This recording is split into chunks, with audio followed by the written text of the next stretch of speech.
चंदन के कमरे में आए उस व्यक्ति ने धीरे से अलमारी में रखी हुई घड़ी बाहर निकाली और वो अपने जेब में रखकर धीरे से वो कमरे के बाहर चली गई। चंदन वो चली जाने के बाद धीरे से उठकर और अपने हाथ में एक लाठी और एक टॉर्च लेकर उसके पीछे गया। वो व्यक्ति एक तहखाने में चली गई जहाँ पे अंधेरा था। चंदन ने अंधेरे का फायदा उठाकर उस व्यक्ति को पीछे से पकड़ा। वो डर कर चिल्लाने लगी, मुझे छोड़ो, मुझे छोड़ो। तुमने मेरे नाक में दम कर रखा है, आज मैं तुम्हें नहीं छोड़ूंगा। मेरी बात पहले सुनिए, मुझे छोड़िए प्लीज। उस व्यक्ति की आवाज लड़की की थी। लड़की की आवाज सुनकर चंदन ने उसे छोड़ दिया और अपने टॉर्च से उसका चेहरा देखने लगा। उस लड़की को देखकर उसे आश्चर्य हुआ। तुम क्या कर रही हो यहाँ? तुम तो उस रामलाल की बेटी हो ना?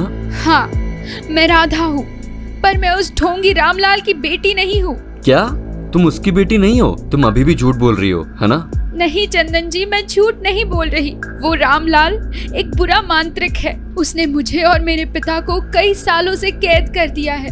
ये हवेली भी हमारी है। क्या सच में?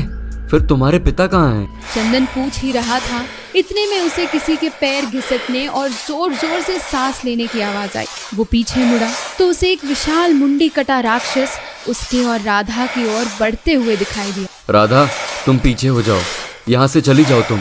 नहीं चंदन जी, आप कुछ मत कीजिए, ये मेरे बाबा है। कुछ भी बोली जा रही हो, ये तुम्हारे बाबा हैं, ये हमें हानि पहुँचा सकते हैं। नहीं, ये आपको कुछ नहीं करेंगे, आप पीछे हो जाइए। बाबा, ये हमारे दोस्त हैं, आप शांत हो जाइए। राधा की बात सुनकर मुंडी कटा राक्षस शांत होकर वहाँ से चला गया। ये सब देखकर चंदन स्तंभित रह गया। ये सब क्या है राधा? वो राक्षस तुम्हारी बात क्यों मान रहा है? चंदन जी, मैंने आपसे कहा ना, वो मेरे पिता है, आप मुझ पर यकीन कीजिए। लेकिन तुम फिर इतने दिनों से ये सब क्यों कर रही हो? कपड़े फाड़ना, जूते तोड़ना, ये सब क्यों राधा? आपको बचाने के लिए चंदन जी। अगर आप यहाँ और थोड़ी देर रुके तो वो क्रूर आपको मार देगा। उसने मेरे बाबा को भी अपने जाल में फंसाकर मुंडी कटा राक्षस बना दिया है। वो कल रात आपकी भी आखिरी बलि देकर शक्तिशाली होना चाहता है। क्या? लेकिन मैं तुम्हें ऐसे अकेले छोड़कर नहीं जा सकता राधा, तुम्हें भी साथ चलना होगा। मैं आपके साथ नहीं आ सकती। मेरे बाबा को छोड़कर मैं अकेले ही यहाँ से नहीं जाऊंगी। आप यहाँ से चले जाइए। लेकिन उसने तुम्हें कुछ किया तो तुम अकेली क्या करोगी? वो मुझे कुछ नहीं करेगा। वो मुझसे शादी करना चाहता है, इसलिए उसने अभी तक मुझे जिंदा रखा है। उसको खत्म करे बिना मैं और मेरे बाबा स्वतंत्र नहीं हो सकते। जो भी हो, मैं भी नहीं जाऊंगा। हम दोनों मिलकर इस संकट का सामना करेंगे। राधा के बहुत समझाने के बाद भी चंदन जिद पर अड़ा रहा। फिर राधा ने भी उसे साथ देने का वचन दिया। दोनों का अभी एक ही लक्ष्य था, रामलाल की दुष्टता को खत्म करना और राधा के बाबा को स्वतंत्र करना।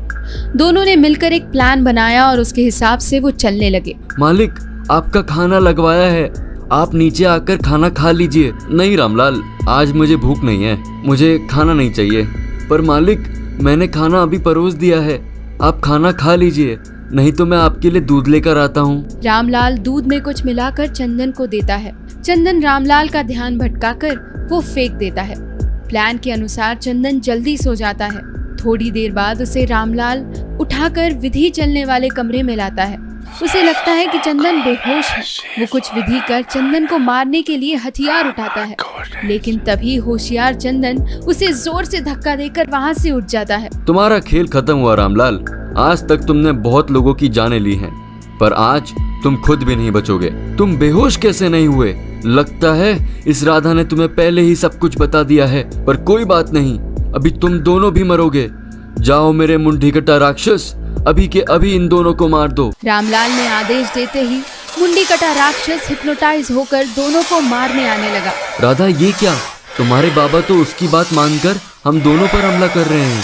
ये मुझे पता था, इसलिए मैंने ये जादुई पाउडर पहले से ही इस रामलाल से चुरा कर रखी थी।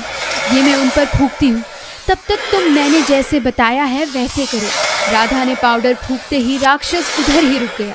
रामलाल अपने कर रहे विधियों में व्यस्त था। यही मौका देख चंदन ने उस पर राधा ने दिए हुए छोटे त्रिशूल से वार किया। वार होते ही एक बहुत बड़ी आवाज होकर रामलाल एक मुंडी कटा राक्षस में परिवर्तित हो गया और मर गया। रामलाल मरते ही राधा के बाबा फिर से ठीक हो गए। राधा को फिर से उसके बाबा मिल गए और मुंडी कटा राक्षस को उसका दामाद। कुछ समझे? चंदन एक कॉर्पोरेट ऑफिस में काम करता था। वो बहुत ही होशियार और साहसी था। वो अपनी माँ के साथ ही रहता था। एक दिन उसकी बेलकपुर गांव में ट्रांसफर हुई। वो बहुत ही खुश था। माँ कहाँ हो तुम? क्या हुआ बेटा? मैं यहाँ अंदर हूँ। जल्दी बाहर आओ माँ, तुम्हें कुछ बताना है। क्या हुआ बेटा? तुमने मेरे लिए बहू तो नहीं ला दी? ओहो माँ, क्या तुम भी मेरी शादी के पीछे लगी पड़ी हो? बेटा, तुम्हारी एक बार शादी हो जाए किसी अच्छी सी लड़की से, फिर मैं भी चैन की सांस ले सकूं। हाँ माँ, लेकिन उसके लिए अभी वक्त है। वो सब छोड़ो, पहले मेरी बात सुनो। बोलो बेटा, क्या हुआ? आज तुम इतने खुश क्यों हो? माँ, मेरी ट्रांसफर हो गई है।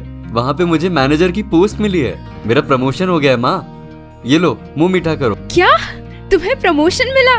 रुको, ये मिठाई मैं पहले भगवान को दिखाती हूँ। हाँ माँ, लेकिन 2 दिन में हमें यहाँ से निकलना होगा। हमें? नहीं बेटा, तुम जाओ। मैं ये तुम्हारे पिताजी का घर छोड़कर वहाँ नहीं आ सकती। पर माँ, तुम यहाँ अकेले कैसे रहोगी? बेटा, घर का काम भी करना बाकी है। ऐसे ही छोड़कर मैं नहीं आ सकती। एक काम करते हैं, तुम जाओ, इधर का काम होते ही मुझे लेने फिर से आ जाना। माँ के बहुत समझाने के बाद चंदन उनकी बात मान लेता है। 2 दिन बाद अपना सामान लेकर चंदन माँ से अलविदा कर बेलकपुर जाने निकला।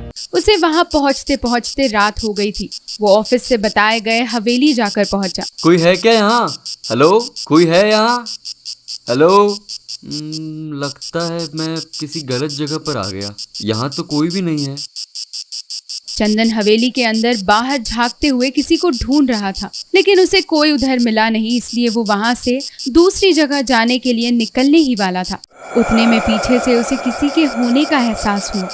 वो झट से पीछे मुड़ा, पर वहां कोई नहीं था। तभी उसे एक आवाज सुनाई दी। मालिक, मैं यहाँ हूँ। तुम कौन हो? मैं रामलाल हूँ मालिक, इस हवेली का रखवाला। आप आने वाले हो ऐसा कंपनी वालों ने बताया था, लेकिन आपको आने के लिए तो बहुत देर हो गई। हाँ, वो आते आते समय लग गया। ठीक है मालिक, आप अंदर चलिए, मैं आपको आपका कमरा दिखाता हूँ। आप खाना खाकर आराम कर लीजिए। चंदन रामलाल की बात मानकर खाना खाकर अपने बताए गए कमरे में सो गया। दूसरे दिन वो जल्दी ही उठकर अपने ऑफिस में चला गया। कुछ दिन ऐसे ही बीतने के बाद एक दिन सुबह जब वो उठा और नहाने गया, तब उसने देखा कि उसके सभी कपड़े किसी ने फाड़ दिए हैं। वो बहुत ही गुस्सा हुआ। रामलाल, क्या हुआ मालिक? मेरे सब कपड़े फट चुके हैं। ये किसने किया? पता नहीं मालिक, पर वो क्या वो लगा रखा है? बोलो जल्दी। मालिक, वो यहाँ पे मुंडी कटा राक्षस का संचार है। मुझे लगता है कि ये सब उसी ने किया होगा। क्या? मुंडी कटा राक्षस? ऐसे भी कोई होता है? रामलाल, मुझे इस पर जरा भी भरोसा नहीं है। पर मालिक, गांव वाले बोलते हैं, कुछ गांव वालों ने तो उसे देखा भी है। उसके सामने जो भी आता है वो उसकी मुंडी काट देता है। मेरी बेटी ने भी उसे देखा है, इसलिए वो ज्यादा इधर नहीं आती। कुछ नहीं, ये सब कहने और सुनने की बातें हैं। लोग क्या ऐसे ही कुछ भी बोलते रहते हैं। मुझे लगता है चूहे ने काटे होंगे मेरे कपड़े। तुम मेरा नाश्ता लगाओ, मैं आज ऑफिस नहीं जा पाऊंगा। रामलाल नाश्ता लगवाने चला गया। वो दिन ऐसे ही बीत गया। दूसरे दिन जब चंदन उठा, तब उसकी अलमारी में रखी सभी चप्पलें टूटी हुई थी। उसे बहुत ही आश्चर्य हुआ। हवेली में अब हर दिन कुछ न कुछ होने लगा। कभी कपड़े फाड़े हुए मिलते, तो कभी चीजें गायब हो जाती। एक दिन चंदन ने एक महंगी घड़ी लाई और अपने अलमारी में रख दी। रात के समय वो खाना खाकर जल्दी सो गया। थोड़े समय बाद उसे किसी के पैर की आवाज सुनाई देती है। वो आवाज बहुत ही किसी जानवरों के पैर की लगती है। चंदन सतर्क होकर सोने का नाटक कर दरवाजे की ओर चुपके से देखता है। तभी उसे एक व्यक्ति अपने ऊपर कंबल ओढ़े उसके कमरे के अंदर आता हुआ दिखता है। कौन थी वो व्यक्ति? क्या सच में वो मुंडी कटा राक्षस था? अब क्या होगा चंदन का, देखिए अगले एपिसोड में।